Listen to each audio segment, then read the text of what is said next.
Subcommittee will come to order, and the chair will recognize himself for an opening statement.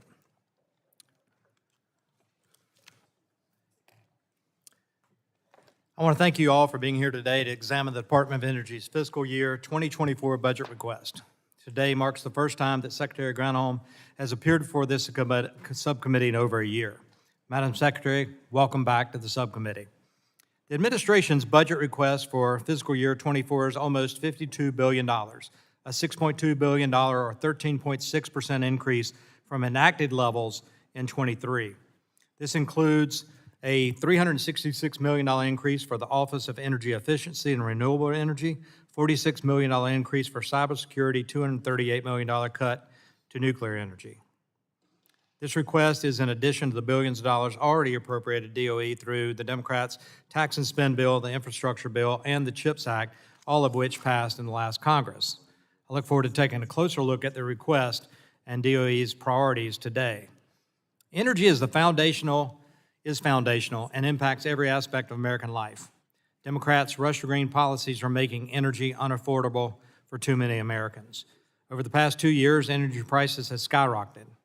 This administration has discouraged private sector investment in critical energy infrastructure like oil and gas pipelines, issued onerous regulations on energy production and processing facilities, maintained a needlessly complex bureaucracy that makes permitting reliable power generation like nuclear energy nearly impossible, and made our energy supply chains more vulnerable to hostile foreign actors. Not long ago, America was an energy superpower. Increased American energy production helped strengthen our economy and gave our industries a competitive advantage, allowed us to challenge adversarial energy dictators without having to worry about global markets, all while decreasing greenhouse gas emissions. President Biden and his Department of Energy have spent the past 2 years ceding that strength and autonomy to hostile nations like China, Russia, and Venezuela. Since the beginning of 2021, retail electricity rates have increased by 8%.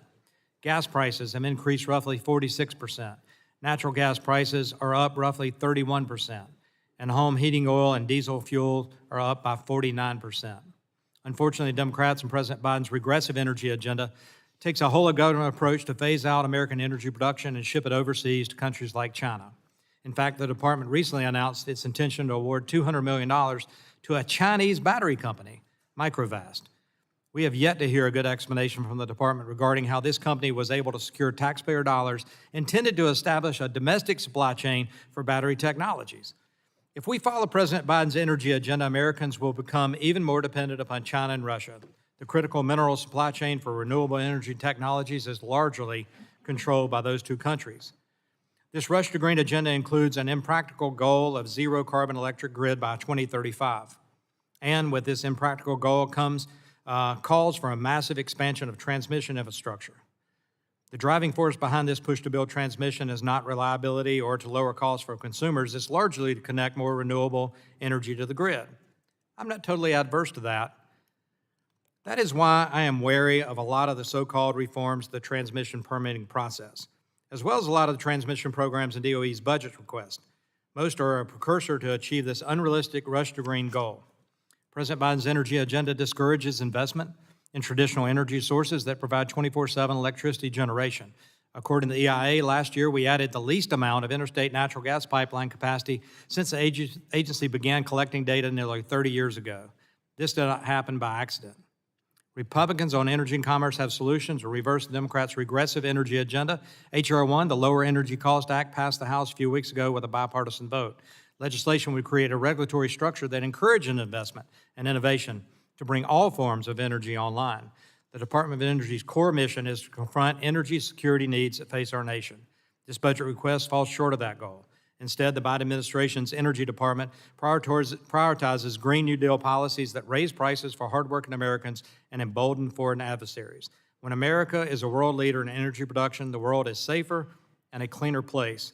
President Biden's Energy Department has put its foot on the scale in favor of green technologies at the expense of reliable fuels like nuclear, natural gas, and hydropower.